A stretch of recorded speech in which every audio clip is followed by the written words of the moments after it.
So David, it gives me great pleasure to welcome you. Thank you for your time today. I never thought I'd be able to introduce the Oxford Computer Consultants Professor of Artificial Intelligence and Machine Learning, but I'm delighted to be able to introduce you as that today. David, just a bit of background to you. So you're the Professor of Clinical Machine Learning in the Department of Engineering Science at the University of Oxford. You're a Research Fellow for the Royal Academy of Engineering, and you run the Computational Health Informatics Lab within the Department of Engineering Science, which has labs in Oxford and China. I'm delighted to see that you studied engineering in the Department of Engineering here at Oxford. My background is a mechanical engineer. My partner who I started the company with is a physicist, and we always tell the story that you can turn an engineer or a physicist into a software expert, but it's much harder to get someone to understand the application area to turn a software engineer into an engineer or physicist. So your research linked to this has resulted in patented systems for jet engineering, for jet engine health monitoring, and you worked on the Eurofighter Typhoon project. Since 2008, you've focused mainly on healthcare applications, and your current research is around the development of machine learning for tracking of health of complex systems. Your work has been commercialized by a number of spin-outs from Oxford University, including OBS Medical, Oxy Health, and Sensign Health. So David, welcome. What I'd like to do, we have 3 chats with you today. And in the first one, I'd really like to start with just a bit of an introduction to the field of artificial intelligence and machine learning. And it's going to be interesting to see when you use the term artificial intelligence and when you use the term machine learning. And that's something we'll be very interested in. So would you mind if we started with a few definitions? Because when I started in artificial intelligence back in 1980s, the technology was expert systems, which was sort of rule-based systems with inductive and deductive logic. How would you define artificial intelligence today? I suppose I should start off with a quip. A friend of mine at a large software company, the second largest company by value in the world, I think it is now, says machine learning is what you call when you're talking to scientists, and AI is what you call it when you want to sell it. Yes. I suppose more formally, AI is a very broad church, and machine learning is a part of that. And you've, in your own background, obviously, you've got experience of a part of AI which isn't necessarily machine learning. So things like inductive logic programming and trying to discover theories and models about the world through reasoning may or may not come from machine learning. And so machine learning, perhaps a little bit more prosaically, is, I suppose clues in the name, teaching machines how to recognize patterns, maybe trivialized by thinking about it as presenting inputs to a machine and seeing what that machine, which is a trained model, can produce as its outputs. I suppose modern machine learning is even more complex, as you might expect. With growing computer resources available, we can have much more complex models than we had even 5 years ago, let alone in the 1980s, of course. So what it means to do machine learning is a big thing now, and what it therefore means to do artificial intelligence. And there's obviously a lot of overlap. As I've said, AI includes machine learning. And it's often hard to tell when one project is machine learning and when one's AI. Very often what we mean when we talk about AI, and you see it in the press, let's take some examples, an Economist article on radiography, on helping radiologists look at scans to identify areas of concern in a mammogram, let's say. That's classic machine learning. You're teaching a machine how to identify patterns in a codified structure which is based on the image. Whereas other aspects where AI has entered into our daily lives are in our social media feeds. We're being served adverts tailored towards people who are a bit like us, based on our patterns of use. So the same applies in healthcare also, which is the field where I do the majority of my research. Patients like me, what information have we got about an individual? Can we find patients who have similar information, and therefore can we make predictions about an individual or about the health of a system or about what advertisements a person would most likely respond to based on people who've had similar data? That's very interesting, and we'll come back to that when we talk about some of the applications of AI in social care, which is an area we're interested in. I just wonder on that theme, has AI run into the danger of becoming a black box in some cases? Because when we had the expert systems, in the end, when there was an outcome, you could trace that back through a sort of a logic. Yeah. How difficult is the issue of the black box problem, if you like? It's, in some senses, it doesn't matter. So, for example, if you construct a box that takes information about a patient and makes a likely prediction about what's going to happen, as long as you get that right to an acceptable degree, where an acceptable degree is something that medical science, for example, as a part of society that's very well codified for testing and diagnostic testing, is very well used to. As long as you're matching performance of your nearest predicate system, let's say, your nearest system that's gone before you, whether it be an actual drug or whether it be a human decision or whether it be a decision based on a box, then in some senses, that the distinction between a black box and not a black box doesn't really matter. So, for example, medics are really used to using scores. Like when you're born, you get an APGAR score. When you later on in life, perhaps an elderly patient in an intensive care unit will get a different kind of score called a SAP score or an Apache score to predict what's going to happen to them in an intensive care unit. Because information is complex and people like to summarize information in scores. It's easier for me to talk about the health of a car in a single number than it is to give you the gory details of the 1,000 components in the bit that we're looking at. So humans really like scores. So if you can just show that your score is as good as the score you had previously, often that's good enough.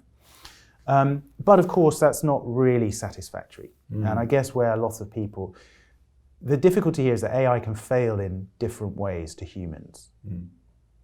So if a driver fails because in their process of driving, because of a human understandable reason, we can empathize with that, can't we? We can say, yeah, I get it, it was a human reason, and sure, there is a road death accidents number per year, and society is generally happy with that. Happy in the sense that we still allow people to drive, even though that number has existed for the last decade. But if a computer kills someone or has a problem, they typically do that in a very different way, in a way that a human can't empathize with. You think, well, no human would have confused the curb because there were 3 stickers on the road. Yes, no. So the scrutiny that a system, an ML machine learning system goes through can be very different and perhaps even a bit harsher. Yeah. Society is still working its way through that. There's a first year philosophy exam question, isn't there? What's it called? The famous sort of tunnel, junction tunnel, the trolley problem, where if a human has to decide whether to go left or right on a track where there's a risk of an accident either way, what decision does it make versus the computer, and how do you? I mean, this is driverless vehicles, of course. We could have far more driverless vehicles on the road if the insurance companies could sort out how they're going to deal with the accidents. Right. That's what's preventing them. So it's fascinating problems. Thank you. And just in terms of the explanatory component as well, obviously a big drive is, as our models get more and more complex compared to what we used to have, it's actual practice that we need some degree of explanation for them. So it's no good that computer says yes, in most disciplines. So along with increasing complexity of models, there has developed a parallel stream, and sometimes called explainable AI or explanatory AI, where, as you say, the decision can be explained to some degree. There are jargon terms for that, things like attention. So you can say, to what were you paying attention in this image when you said it was girl playing with frisbee? So canonically, the girl will light up when you highlight the word girl, etc. So there are mechanisms that you can build into these complex models to do that. Yes, it's an interesting problem. It's interesting thinking about how the definition of AI has changed over the last 30, 40 years. Has it just changed to suit the convenience of the funding bodies, or is it because of the technology that definition has changed? I guess it's a bit of both, really, isn't it? But I'm always a bit skeptical about the rate of progress of AI in many ways, because although unrecognizable is the performance that we now have on certain tasks compared to what we could do previously, there's very little that's new under the sun, so to speak. Of course. And lots of the ideas that we're now developing in the context of these more complex models are ideas that you will Yeah. you will have come across and be very familiar with from what we call good old-fashioned AI, Yeah. expert systems and so on. So a lot of the first wave of neural networks in the 1990s had a bunch of really amazing thinkers like David Mackay, the late David Mackay at Cambridge. He proposed things in his doctoral thesis which are still being used for people are still digging out fresh ideas and fresh applications of these original thoughts. So not to demean modern machine learning, but there is a lot of very much reinventing the successes of the past in the context of the present. Well, I think actually that leads me nicely onto one of my other questions, which was really about things like regression algorithms and Bayesian inference and other mathematical models. These lie at the heart of AI. So to what extent is AI a label attached to a mathematical discipline? Well, it can be. So the joke is, if you're good at maths, you do Bayesian inference, and if you're not good at maths, you do deep learning. and that's that's merely based on the fact that to some degree AI can be commoditized. So you can be an undergraduate student halfway through your first degree, good understanding of maths, let's say, but perhaps not the most detailed understanding. You just a couple of years out of high school, and you can build deep learning models pretty quickly. You can take data, you can get models, and you can get results. And it's relatively easy to automate some of that process because there's, as you can imagine, there's not a lot of prior expertise that some of those models would rely on. So there's a lot you can automate. There's a big field at the moment in auto ML. How much can you do without a human in the loop? How much of that basic modeling process can you do? But it's a bit like fixing your car. I'd much rather have someone who really knows how a car works building or fixing or maintaining my vehicle than me trying to do it myself if I don't have that expertise. So in modern machine learning, where the models are so complex, trying to do that without a background in maths and computer science is a recipe for disaster. Why would you do it? It reminds me of a very interesting project we did for the Ford Motor Company for their apprentice trainees, and it was a multiple choice test to look at whether they'd understood the principles of how an engine functioned. And there were three elements to the question. So there was the question itself, what is a carburetor? Right. Then you had to say, give your answer from a list of multiple choice. You had to say how confident you were in your answer. And then you had to pick a reason for your answer and confidence. And the worst thing you could be was wrong and confident. I mean, that was a disaster. If you were wrong and not sure, Understood. That's fine, you could be retrained. But what you didn't want, and I think that's a really interesting principle actually, this danger of almost back to the black box question of people reaching the right conclusion for the wrong reasons, and then you're into a lot of trouble. So I would say, that particularly in safety critical AI, where it really matters, a handling of uncertainty in exactly the way you've described is very, very important. Otherwise, you end up with a machine that is 100% confident no matter what it does. You're essentially putting a gun to its head and saying, you must make a decision, even when you don't know what you're doing, so make that decision, please. Whereas a more mature, robust machine learning system will, as you say, will recognize its uncertainty and propagate that through to its output and tell someone, and hopefully the system that has been constructed to incorporate that understanding of uncertainty. So if a machine says yes, but high degree of uncertainty, then that decision with its corresponding uncertainty is taken into account when you're combining that to make decisions further downstream. I mean, we've seen this with the R number, haven't we, during COVID? The government just about felt they could trust the public with one number. The idea that they might give a probability distribution around it was we weren't going there. Indeed. And that was really quite interesting to see how little confidence people have in public's ability to understand any sort of certainty and confidence on numbers. I think we're all epidemiologists now anyway. Yes, we are, aren't we now?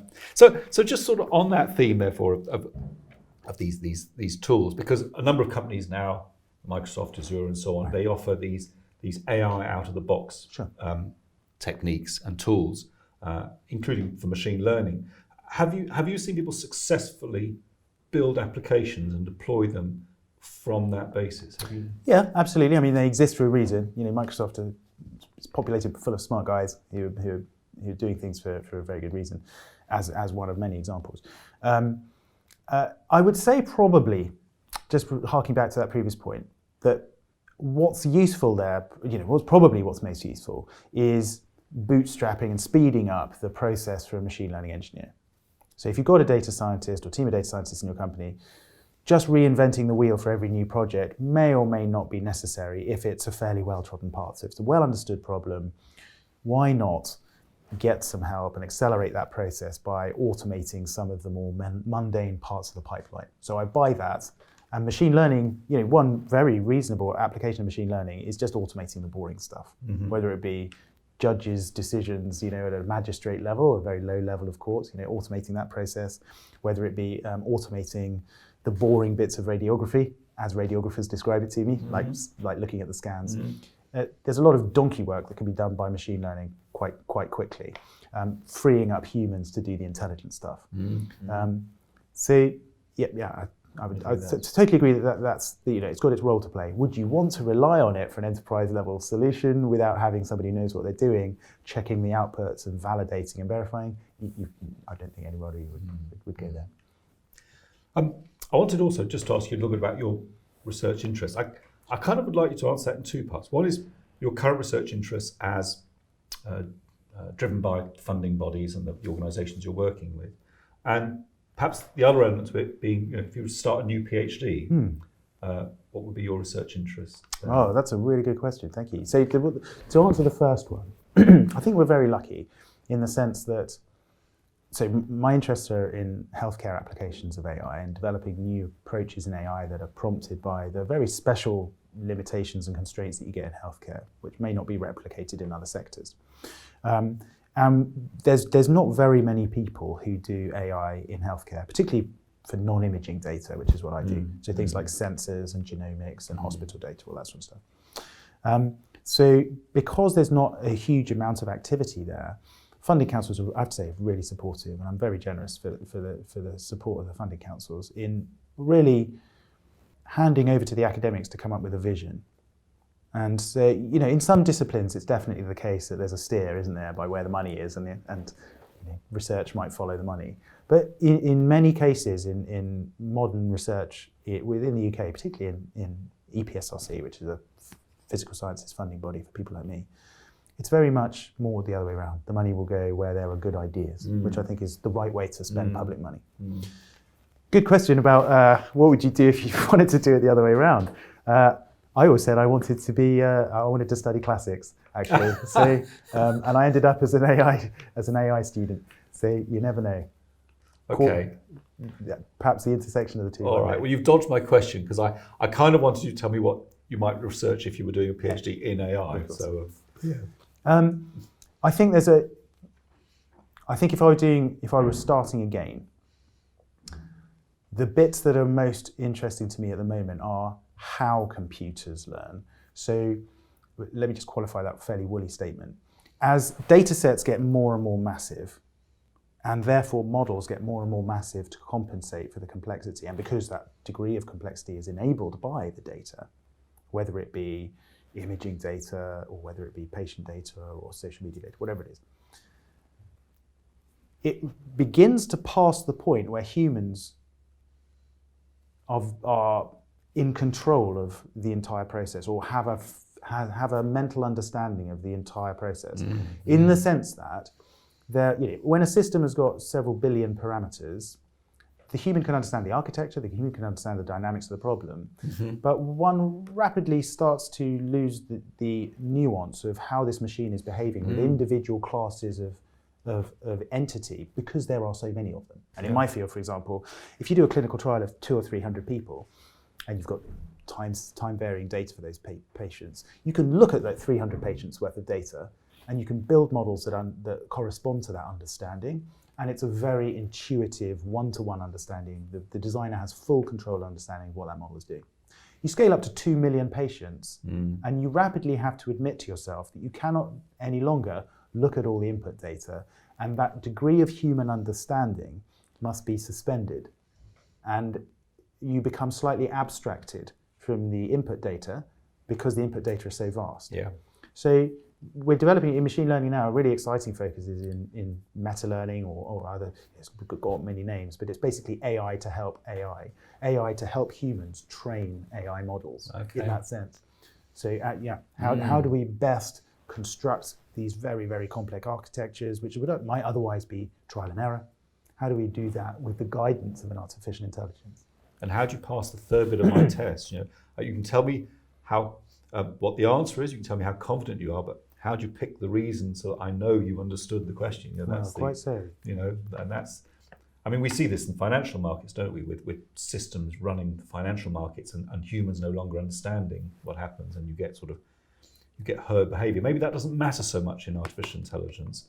Herd behavior is a good thing. It suggests everything's heading towards a common. Well, in that example, there are examples, aren't there, of stock market crashes? Well, exactly. Of nano trades following one another down into an optimum. But I mean, would machines all start following each other down the wrong diagnosis? I mean, Do they start to? Yeah, absolutely. Do they all start to fail in the same way? Absolutely.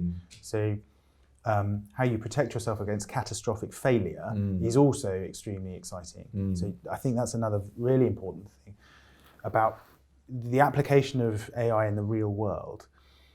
It's not very sexy, actually. So it's not a very sexy thing in terms of if you're doing research on AI, what you want to do is say, I've got the best performing artificial intelligence model for doing task X. It's a different proposition to say, yes, I've got this artificial intelligence system that nurses are happy to use and that medics are happy to use, or which is being used by meteorologists on a daily basis, whatever it might be.